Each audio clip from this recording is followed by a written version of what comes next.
Por favor, no me hagan gritar demasiado. Después de esa jefatura yo creo que podré utilizarla por lo menos para este rinconcito. Bueno, en el SP, la revista esta mundial, no es decir, es la misma revista del periódico. En cambio, no lo voy a leer, pues pusieron un artículo que lo titulan Omnipuerto en Sudamérica, donde vienen todas las cosas verdaderamente sensacionales que están pasando en la Argentina, y viene la notificación de todo de lo que yo había dicho por adelantado y naturalmente representando el acierto. Es al fin y al cabo la misma empresa. De modo que vaya una cosa por la otra. Ahora, yo voy a hacer aquí hincapié doblemente por determinadas personas que están aquí, y una de ellas, la persona que tengo a mi derecha, que claro, quizá no está esto bien explicado, aparte de este ruido, de esta especie de descrédito que puede producir el aceptar estas tonterías, conviene que subraye una cosa. El hombre del espacio, yo no voy a decir que está ni que no está, porque eso es utilizar una lógica de dos dimensiones muy pobre que tenemos nosotros los seres humanos. Habría que hablar largo y tendido de algo verdaderamente maravilloso, que es su lógica de 4 dimensiones o tetralógica. Y por lo tanto, con dos cosas, con un sí, con no, y con un no vamos a ninguna parte. Entonces, tampoco estaría bien decir actúan o no actúan, van a intervenir o no van a intervenir. No es, en esas cosas tajantes son preguntas de tipo infantil. Ahora bien, a ellos les interesa mucho, y a nosotros mucho más que a ellos, el que la humanidad se vaya preparando a marchas forzosas, pero sin violencias, para la posibilidad de un encuentro. Entonces, los palotes, por decirlo así, de la escritura interplanetaria, valga la expresión, de la Tierra, son todas las obras de ciencia ficción. Es una pena que, por ejemplo, Los invasores provoque miedo. Esto es un tipo negativo, pero con todo lo negativo que son los invasores y las novelas de ciencia ficción que producen miedo, que los pintan como miedo, siempre es mejor que la ignorancia. Porque, claro, facilitan el que en la imaginación de los niños, sobre todo, de la gente joven y de la gente en general, creyéndolo o no creyéndole, esté el tema. Luego, el segundo paso viene con las personas que mienten o que tienen una mitomanía que les permite dar una impresión de sinceridad. Yo no voy a citar a nadie. A mí me ha costado mucho trabajo, y a todos, creer, por ejemplo, que Adamski dijera la verdad y que nos dijera que la Luna estaba poblada y había ciudades al otro lado, como dijo en sus viajes. Le engañaron, me parece extraño, y yo no puedo juzgar eso. Bueno, pero estos señores contribuyen a un paso más. Dicen cosas dificilísimas de creer, absurdas, pero estos señores mantienen y han mantenido la cara de decir que no era ciencia ficción. Bueno, quizá un poco más hacia allá, porque no creo haber dicho disparates de esa clase, aunque haya dicho otras cosas muy raras, puesto que yo fui de los primeros que dije que el sistema solar estaba totalmente vacío. Es lo que me dijeron, que Marte tenía un aspecto parecido a la Luna, y esto lo publicaba yo en enero de 1965, como consta en varios sitios, y en efecto luego el Martínez, creo que se llamaba, nos dio unas fotografías que eran bastante parecidas a la Luna. Y esto se había dicho, es decir, no me he pillado los dedos, vamos a hablar vulgarmente en este sentido. Ahora, el tercer paso será el que personas de un gran prestigio social, al decir prestigio social, no quiero decir que yo no lo tenga en mi vida íntima y en lo que sea. No se trata de ninguna forma de modestia ni de humildad. A eso no le explico, no. Pero yo pues soy en particular, ahora me conocen un poco por esta cuestión, pero nada más. Y además las aficiones mías, las cosas mías, pues no me han acreditado con títulos de los que la humanidad en general acrisola como válidos, ¿no? Entonces, naturalmente, yo pues soy una persona que puedo mentir, que puedo ser un humorista, que puedo decir cosas que no serían en unas personalidades verdaderamente respetables. El día que estas personalidades empiecen, y ya estamos en ese día, porque saben ustedes que UTAN ha dicho que el problema de los platillos volantes será el más importante después del Vietnam, que yo dije este comentario que quiero repetir, lo de los platillos volantes no es un problema, es la única solución que puede tener la Tierra, mientras que el problema del Vietnam parece insoluble, porque además es un símbolo, es el antagonismo entre Oriente y Occidente, y si no está en el Vietnam, estará en Checoslovaquia o estará en cualquier otro sitio. Este no tiene solución. En cambio, lo de los platillos es una solución.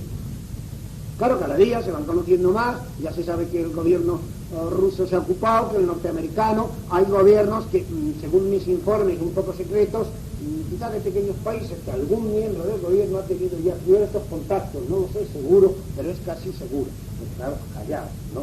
De modo que la cosa va en esto. Ahora bien, en este proceso de preparación, en este bombardeo ligerísimo, en esta aurora que se está preparando para llegar a un día que siempre he dicho, cuando dicen, es que he dicho 1972, es que he dicho 1970, es que no hay un día, no hay una hora H, porque estos señores no son exhibicionistas, no son violentos, es decir, que el proceso ha empezado desde bastante tiempo. Por ejemplo, de una manera más concreta, pongamos la fecha en que fueron bautizados, 1947. Desde el 65 la cosa ha ido aumentando de una manera enorme. A partir del 68 la cosa toma ya, es lo que yo dije, un incremento bárbaro. Ya verán ustedes como están viendo ahora, sobre todo en América y en todos los sitios. Al llegar a 1969, con las oscilaciones rítmicas de todo, todavía más. En el 70, muchísimo más. En el 70 ya estoy seguro que hay gobiernos y cosas que se saben en el 72. Es ya. Pero quiere decir que en el 72 va a haber un desfile y que las radios del mundo y que todo el mundo va a saberlo, no lo creo. Lo que habrá es que las personas inteligentes y muchas personas que dirigen el mundo ya estarán en contacto con ellos. Es decir, que no creo que sea una hora H, como quien dice un desembarco. A mí me encantaría que fuera así. Eso sería maravilloso. Que un día me dijeran, caramba, en este momento ya no hay duda. Ojalá, no lo sé seguro, pero me parece. Entonces, estamos en este periodo de preparación. Pero ahora viene lo más chocante que pasa aquí. Se sabe positivamente, y yo lo sé, y lo puedo asegurar, que hay seres extraterrestres de distinto tipo. Al decir de distinto tipo no me refiero al tipo físico. Me refiero al tipo de civilización, de mentalidad, que es mucho más importante. Esto lo han reconocido en uno de los últimos mensajes, yo ya lo sabía, los propios de uno. Que hay otras civilizaciones más sutiles, más extrañas, psicológicas, de otro tipo, que están aquí. Por razones que ahora no voy a explicar, yo empecé teniendo el contacto con esas civilizaciones sutiles, mágica, misteriosa, y esa consecuencia de la publicación de un libro aparentemente absurdo que hablan los extraterrestres, por los cuales, como todo el mundo sabe, se interesaron los de Humo, de un tipo mucho más racionalista, porque ellos vieron que en todas esas historias por lo menos había una cosa verdadera que yo no podía saber. Entonces vino esto, ellos lo hicieron que se mezclara, lo he seguido, los de Humo de momento han cortado, al menos con el grupo que estaba aquí, actualmente siguen sin comunicación, que han dado algunas cosas esporádicas que habían entregado ya. De modo que los de Humo están en el mundo, pero ya no tienen que sepamos contacto o que se sepa, ¿no? Los otros continúan. Perdón, señor Tenga, con usted el contacto ha continuado. Yo no hablo ni si ha continuado ni si no ha continuado. Es decir, no, por favor no me pregunte, ¿comprende? Bueno. Usted imagínese que es la verdad, que no va continuo. Ahora, tampoco vale aquí el sí y el no de la lógica normal. Y claro, como no vale, pues yo no me encuentro en la incapacidad de contestarle sí y de contestarle no. Aparte de que no quiera contestarle, no es salir por la tangente, ¿no? Es salir para el medio. Bueno, ahora, entonces hay la siguiente cosa. ¿Por qué estas civilizaciones, estos tipos de civilización actúan de tan distinta manera y sin embargo no se pelean entre sí? Porque claro, lo humano, naturalmente, por su superioridad sería ya suficiente, pero si no nos parece suficiente, yo me imagino que debe haber una supercontrol de que cuando los planetas salen de su mundo y llegan a otro menos civilizado, debe de haber una ley que impide que estos señores actúen como les dé la gana, pero no creo tampoco que esto sea necesario. Creo que ya implica una superioridad que no es necesario, pero no lo sé. Ahora, lo que está claro es que parece que hay unas órdenes que ellos acatan desde luego de una manera interior y plena, pero que explica el que visiblemente no se vean esas diferencias. Es decir, hay, como dijéramos, extranjeros muy distintos, modalidades muy distintas.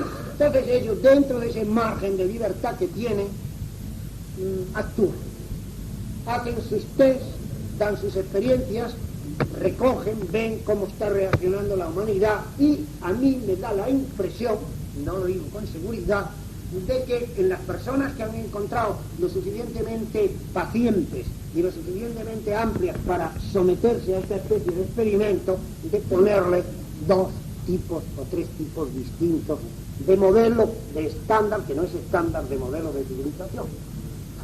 Es por eso, por lo que yo, contra la opinión de los que se agruparon aquí y han seguido los de Humo, cogí y puse en el libro Humo, otro planeta habitado, 2 cosas completamente distintas. Al principio, la mayor parte del texto son informes de tipo más o menos científico, extractados, una especie de tráiler de la civilización racionalista de Humo, concebible al menos en la pequeñísima dosis que nos lo dan a nosotros para nuestra mentalidad. Y luego, al final, pequeños extractos, tratando de hacer algo que pudiera ser un poco práctico, un poco poético, lo que titulo El arte de cabalgar las nubes. Naturalmente que ya la frase, el arte de cabalgar las nubes, no es una frase excesivamente lógica, ¿no? Porque claro, ya hay que tomarla en un sentido simbólico, porque en las nubes no conozco a nadie, y no creo que haya aquí nadie que me diga que se ha montado en una nube, y mucho más que la haya cabalgado. La nube va donde va el viento, entonces el que cabalga la nube tendría que ser el viento, ¿no? O el vacío que atrajera al viento. Bien, entonces ya nos metemos en el mundo de la metáfora y en el mundo de lo mágico o en el mundo mitológico. Esto se ha puesto ahí como un contraste. Yo, sinceramente, me he sentido atraído, pero enormemente, hacia las concepciones, que no son concepciones, de lo que podríamos llamar simbólicamente Auco, o el arte de cabalgar las nubes, como yo le llamo. Y el mundo de Humo, pues no me interesa, o me interesa mucho menos. Me interesa porque a mí me interesa todo. Yo, por ejemplo, he estado ahora en Alemania, esta otro día que a mí me ha fascinado Alemania, y Alemania podría ser un modelo, en cierto modo, de lo que es Humo, con su disciplina y con sus cosas, y me ha encantado. De modo que no es que yo sea tampoco contrario a lo de Humo, lo que pasa es que todo es relativo.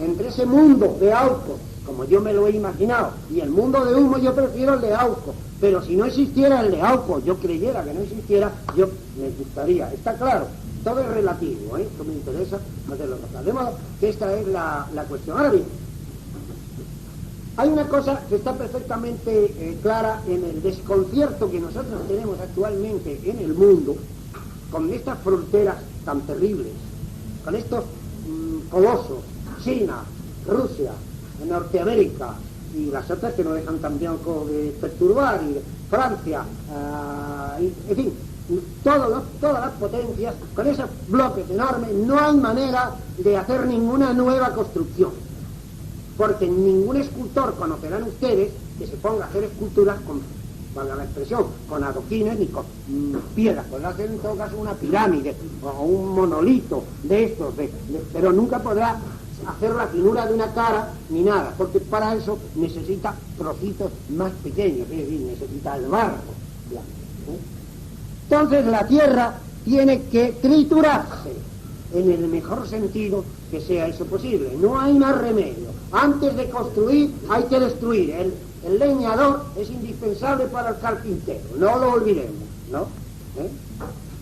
Entonces tenemos eso, y esto no es solamente en las naciones, esto es también en las ideologías, que también son murallas espirituales tremendas. Entonces vemos el proceso del concilio que empieza con Juan XXIII, que es una figura maravillosa, ¿verdad?, que empieza lo que, claro, parece negativo, ha parecido negativo para el espíritu retardado, porque naturalmente siempre es peligroso cuando se abren las compuertas, cuando se usa. Y vemos además cómo hay acercamientos, divisiones, posiciones completamente imprevistas hace años. Vemos esta juventud nómada que dicen que no sabe lo que quiere, sí que sabe lo que quiere, es la única juventud del mundo que sabe lo que quiere, de todas las juventudes que ha habido en el mundo. Sabe que no quiere esto, ya es algo, sabe que no quiere esto. Ahora, Dentro de ellos hay quienes saben, algunos, y hay otros que por el no, por lo que sea, sin saber lo siguen, ¿no? De modo que en todo esto que parece caótico en la situación actual del mundo de 1968, pues ya ven ustedes todos estos movimientos de los hippies, de los dignis, que están desbordando completamente. El otro día, ayer, he visto por el paseo por donde está esto, el Museo de Pintura, pues he visto un chico de la figura de por sí nórdico, rubio, llevaba un traje gris, y ahí tenía una serie de dibujos y de pinturas puestos. ¿Con qué tranquilidad iba? ¿Con qué independencia? ¿Era para producir efecto? No lo creo, por la psicología, pero en cualquier caso, eso en los tiempos de mi juventud no se hubiera atrevido nadie, ni los locos. No había locos que hicieran eso. O sea, la locura también es muy vulgar, va a ser bien metida por causa. De modo que todo este un aparente, pues es una efervescencia que se está produciendo en la humanidad. Claro, todas las efervescencias son malas, pero naturalmente con esto pasa exactamente lo mismo que con un enfermo crónico que va a morir irremediablemente. Una crisis, como dicen los naturistas, que con esto no se quiera ya hacer una defensa del naturismo, es necesario que pase por una crisis, que tenga una alta fiebre, que esté en cáncer de muerte, para poder curarse. Bueno, pues esto es lo que pasa actualmente en el mundo. Es bueno que el mundo se dé cuenta que está enfermo, que está limitado, que tiene una lógica completamente estrecha, estrechísima, es una lógica de sí y no, que salvo en la matemática y hoy en la biología, en los últimos ensayos filosóficos, que ya se está viendo lo terriblemente estúpida que es esa lógica del sí o no, en nuestra vida cotidiana, en política, en todos estos ismos, tradicionalismo, progresismo, racismo, antirracismo. ¿Pero qué es eso? ¿Pero es que hay aquí alguien que sea blanco y alguien que sea negro? Mentira, aquí no hay ni en ninguna parte del mundo un negro, porque si lo comparamos con el betún, todos los negros son blancos. Y si lo comparamos con la nieve, todos los blancos son negros. Y además tenemos una serie de cambios, hay predominios, hay cuestiones, esto es aparte. Bueno, que es muy peligroso ya la clasificación que hacemos normalmente en todo, ¿no? Con esos sismos que no hacemos más que barreras, todo el mundo se está partiendo en mitades antagónicas, ¿no? Entonces esto hay que barrerlo un poco. Los señores paralógicos, esta es la verdadera palabra, nada de nada, paralógico, es la palabra exacta, pues creen, y a mí me parece que tienen razón, que el mundo tiene que empezar en cero. Ahora ustedes se han dado cuenta de lo que eso significa. Es grave, tiene que empezar en cero. Los otros, los de humo, creen que con 300 años, y es mucho, con los niños, educando, la humanidad se podría llegar rápidamente a las escalas de no guerra, de no violencia que tienen. Esos son los de humo. Los otros creen que hay que empezar en cero. Claro, empezar en cero, hay muchos procedimientos para empezar en cero. Uno es una guerra atómica, sino que de uno. Claro, es una manera de empezar en cero que no creo que nos va a gustar a nadie, ¿no? Y otra, pues es lo que, en el fondo, pues pudiera hacerse. Bueno, yo no estoy naturalmente bien informado, son conjeturas, yo me puedo equivocar, pero ahora hay una cosa en la cual yo quiero hacer un verdadero hincapié. Aquí, semanalmente, y hoy se va a leer uno, nosotros leemos unas cartas que, por estar yo totalmente compenetrado con el espíritu, me llevan, porque yo soy en el fondo tímido, aunque no lo crean ustedes, yo me atrevo, lo he sido siempre, ahora ya me estoy curando, yo me atrevo a leer esas cartas. Las cartas son terriblemente paradójicas. Ahora verás una carta de Saliano, ¿no? Ahora lo oirán ustedes y además se quedará ahí grabado, ¿no? Por eso yo insisto en la explicación. Las cartas de Saliano es un nombre que en el fondo es un juego de palabras que es salias, no. Es decir, alias, no. Es el noísmo, sencillamente. Es decir, por ahí no. Esto me ha hecho a mí meditar muchísimo, y esta meditación y la enseñanza de Saliano me ha hecho que yo pueda decir hoy que hay dos palabras para mí tremendamente importantes, las más importantes que yo podría concebir en el mundo, y quizás ustedes, alguien me lo ha oído decir, pensarán que son otras. Para mí solo hay dos palabras importantes en toda la vida, en todo el mundo y en todos los mundos, y ya les voy a decir cuáles son. Una, el lenguaje. Otra, el misterio. El lenguaje, con esto abarco toda manifestación de realidad y de conocimiento. El lenguaje más elemental, ese morse universal de la atracción y de la repulsión, que lo puede sentir la célula y hasta la química, la ley de actividad, ¿no? Tal es el lenguaje más elemental. Después están los lenguajes simbólicos, mitológicos, sentimentales, de la acción directa, del hambre, de todo. Y luego el conceptualismo y los millones de lenguajes, infinitos lenguajes que ha habido y que habrá, bueno, si contamos todos los mundos, con lo que varían los idiomas, ¿no? Ahora, ¿qué es el misterio? Lo que no puede expresarse en ninguna clase de lenguaje, en ninguno de los lenguajes comprensibles. Entonces hay cosas que nosotros llamamos misterio y que dejan de serlo. Bien, porque creemos que lo hemos explicado y esto es falso, esto es una apariencia, es una explicación de superficie, completamente de superficie. Por ejemplo, cuando el hombre racionalista, pedante, quiere explicarle al niño demasiado pequeño que ha venido a la vida por la conjunción del espermatozoide y del óvulo, él cree que ha dado toda la explicación y en realidad no da ninguna. Quizás es mejor la que decía y dice, es una cigüeña que te ha traído, porque da el lado simbólico. Pero en realidad ninguna de las dos nos han explicado el misterio de la vida, no se ha explicado por eso. No seamos tontos. Se ha dicho un procedimiento de unas causas superficiales, pero el que está detrás, entre bastidores, entre unos infinitos bastidores, ese es el misterio. Puede que alguno de estos misterios el hombre llegue a adquirirlo, pero yo creo que siempre, por una necesidad de todos los lenguajes, porque todo lo que conocemos está necesariamente enterrado. Claro, ustedes ahí en ese sagrado misterio pueden meter a Dios, porque para mí, claro, esa es la esencia del misterio. Pero es que yo prefiero llamarle misterio con todo el respeto infinito.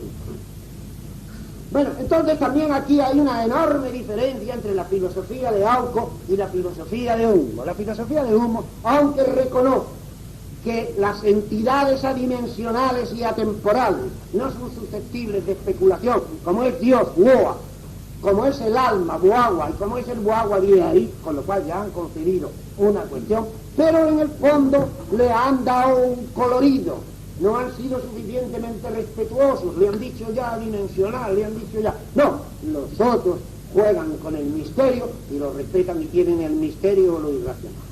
El misterio tiene que estar jugando siempre con nosotros, como hace el primitivo, pero desde un estadio mucho más alto. Entonces, podríamos decir que Auco es un planeta. Si yo contesto que es un planeta, miento. Si contesto que no es un planeta, miento. Si digo que es y no es un planeta, miento. Si digo que es un superplaneta, es el que dice la verdad. Bueno, ya lo hablaré. Yo Auco, y lo digo en voz alta porque sé que Aliano me llamará por teléfono y quisiera que me reprendiera o me corrigiera de todo lo que yo estoy diciendo. O sea, que yo no solamente me estoy dirigiendo a ustedes, y me estoy dirigiendo a ustedes y a un magnetofón que conserva las cosas que yo diga, las tonterías que yo diga, ni el magnetofón, que es el tiempo, el futuro, ni el etéreo, que es el presente y el espacio, me importa.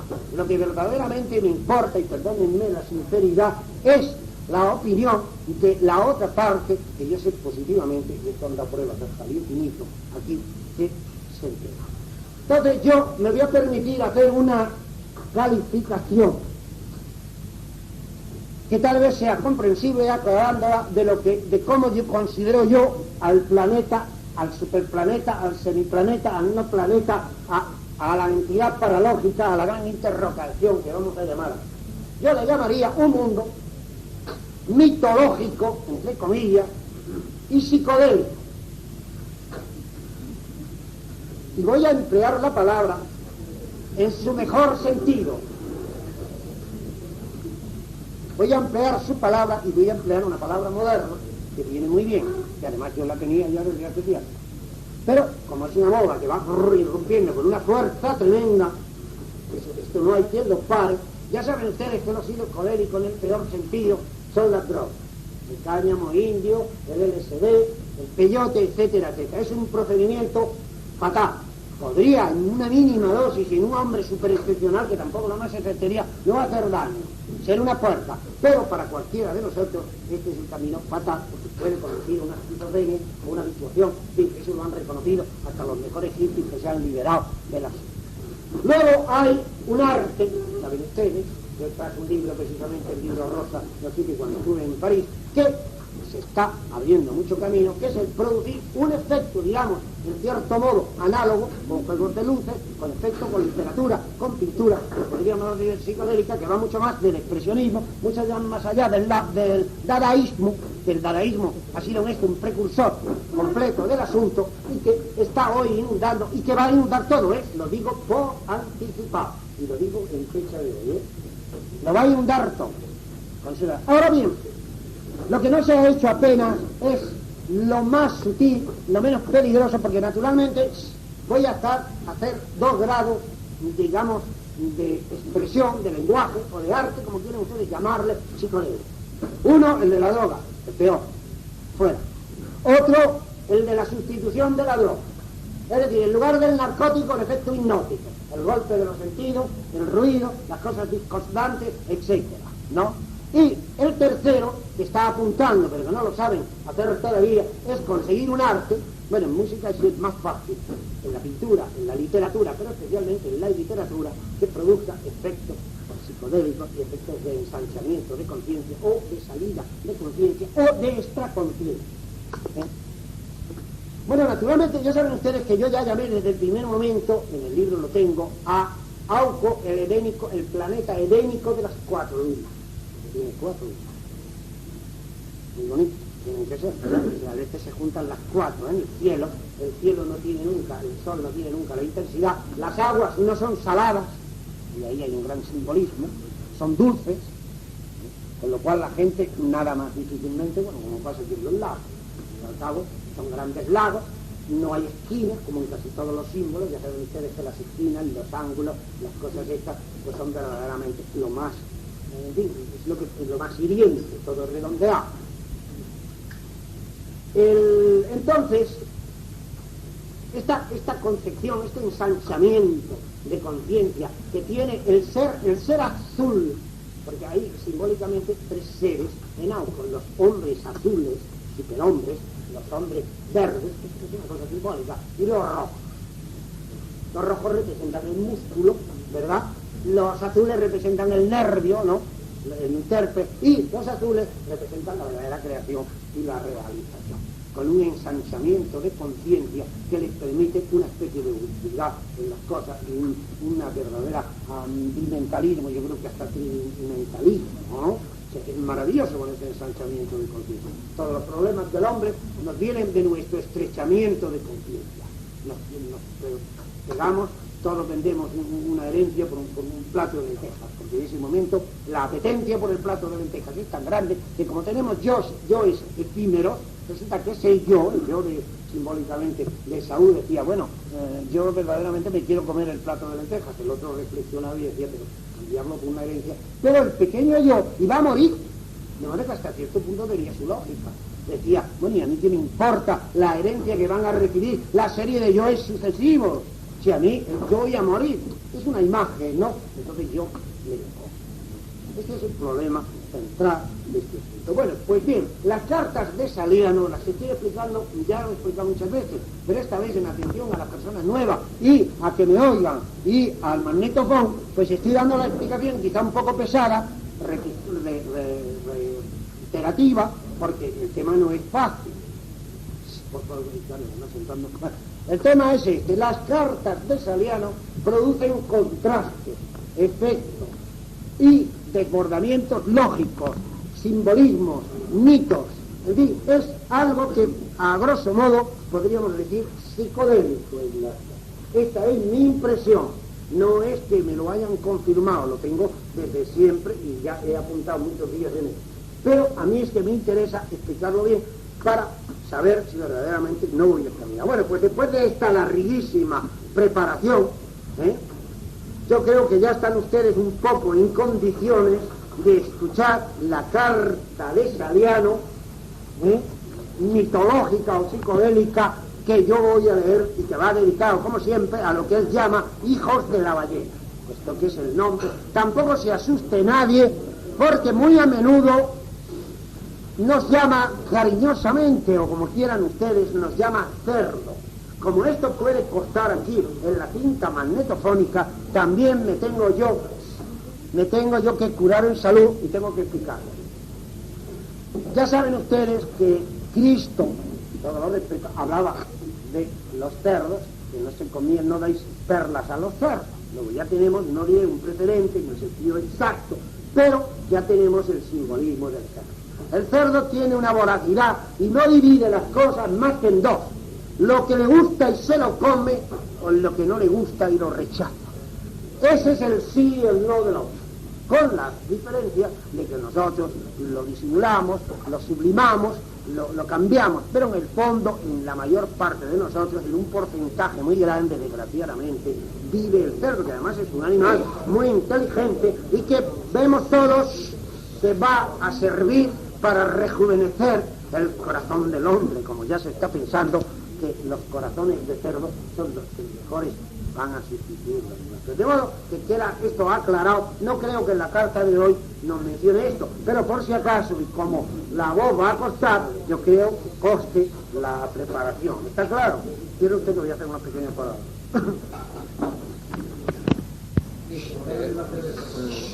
Señor Selma, ¿tendría la bondad de aclararme esta experiencia saliano de la que usted es tan entusiasta, que parece que es de tipo espiritual, en fin, bastante distinto a nuestro mundo de la lógica, como usted tuvo a bien de explicarnos a nosotros, pues está representada por algún ser material extraterrestre, o es o solamente simbólica? Usted habla de comunicaciones recibidas o sea, por lo tanto, debe ser de una persona material, aunque simbólicamente esté representada por la expresión saliana.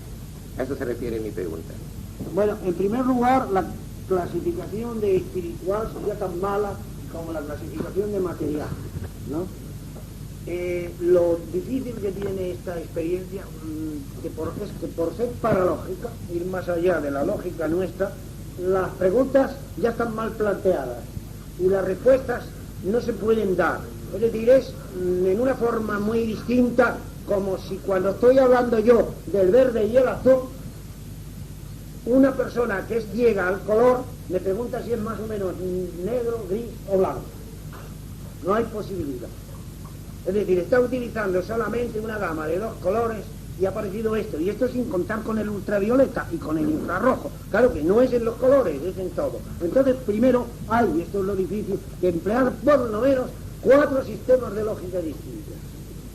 Y nosotros empleamos en realidad la afirmación y la negación prácticamente.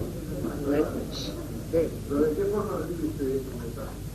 Hombre, eso está explicado en los libros y está explicado ya. No, eso no lo puedo contestar porque nos aleja del tema. Eso no es la pregunta. Eso coja usted, léalo, pregúntalo, lo he dicho 100 veces y está publicado. Claro, voy a hacer una historia, hablaría. Bueno, vamos entonces a leer la carta.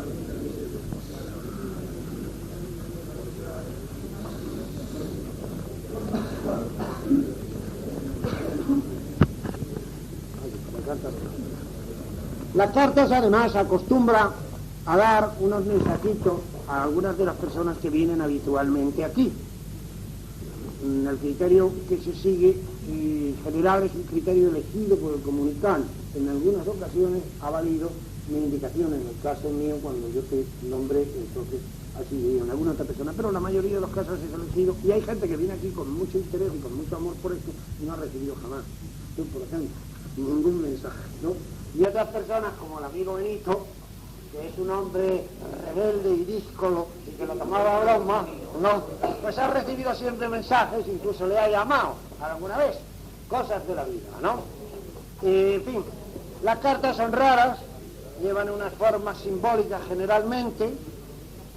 Por ejemplo, aquí en la confirmación de los datos que yo había visto, ve usted que está en el sello 1965, 1968, y luego tenemos 1970, 1972. Entonces vemos que entre 1965 y 1968 se ha producido un periodo que figura arriba del sello, que es espacial, de lo alto. ¿Ha visto cómo juega con el simbolismo? Si yo no tuviera una rapidez para comprender el simbolismo o una actitud, esto no significaría nada. En el sobre hay un sello que está usted viendo y me sirve de testimonio para todos los demás, y verá usted que Claro, en eso no se fijan en correo, pero ya que tío más raro. Ha puesto 1965-1968 arriba del sello, es un sello de una 50, verde, pero bueno, podría ser otro cualquiera.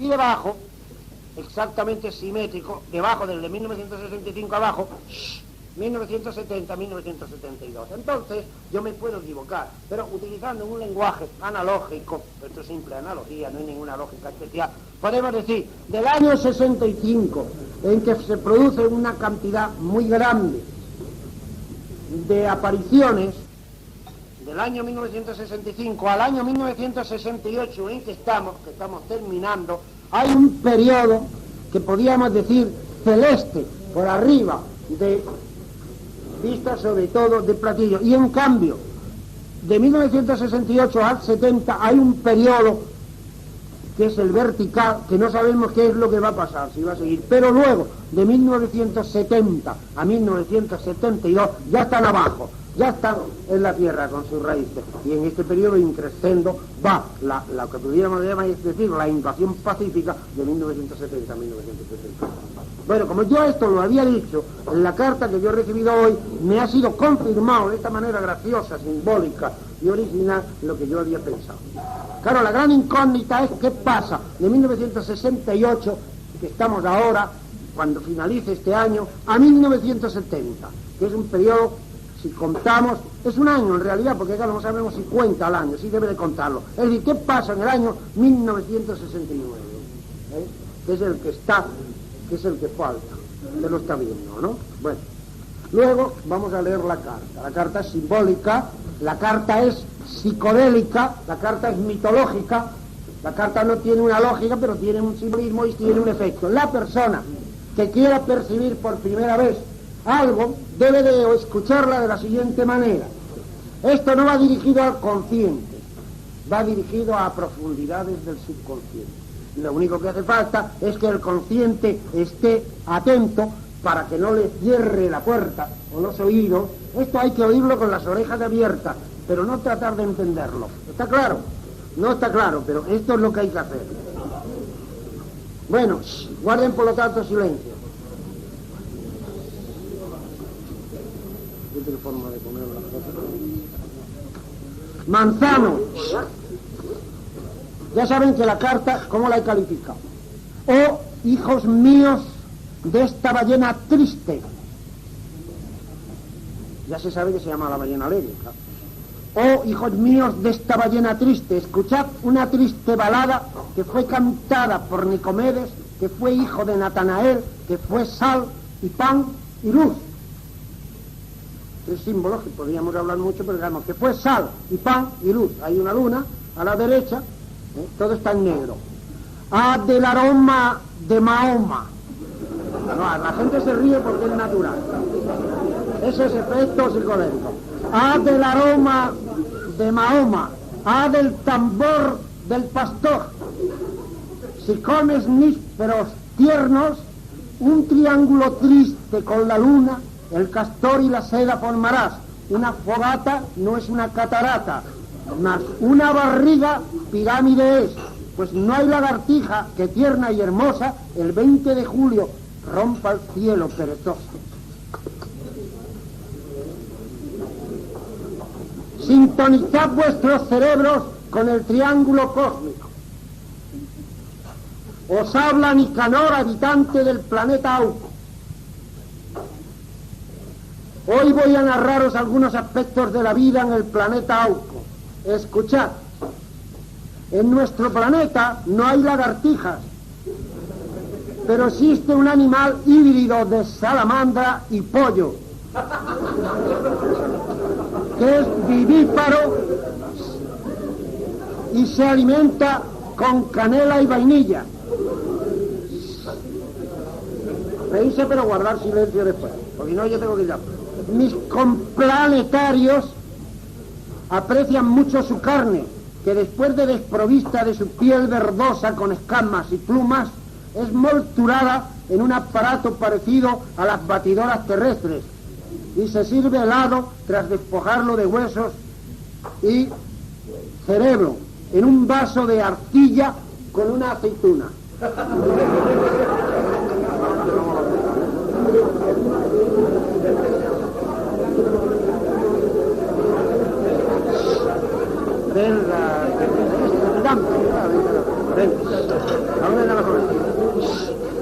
Silencio.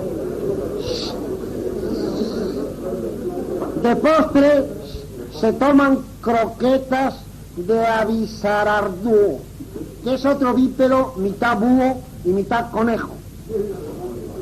De carne insípida que las mujeres auquianas de la región de Visalavivia salan primero. Luego confeccionan unas albóndigas aglutinadas con miel, redondeándolas con la planta del pie y calientan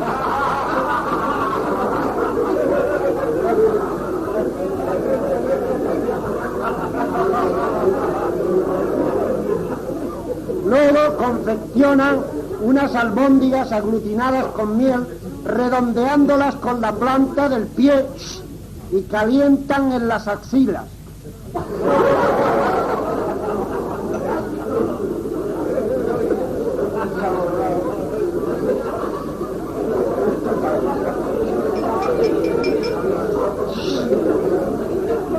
Luego la comentaré. Sabido es, silencio, sabido es que el sudor de las mujeres auquianas no repugna a los hombres de Auco, puesto que su aroma es de almizcle y su sabor es de un extraordinario parecido a la fresa terrestre.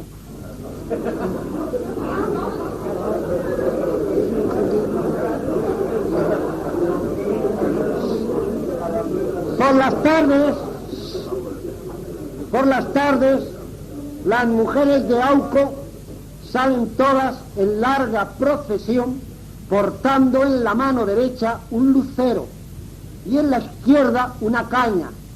Cada una de ellas va montada a horcajadas sobre una oca, de cuyo cuello pende una medalla en forma de U. No olviden ustedes que el distintivo de Auco es esta ave con su medalla y una liviana caña en el pico.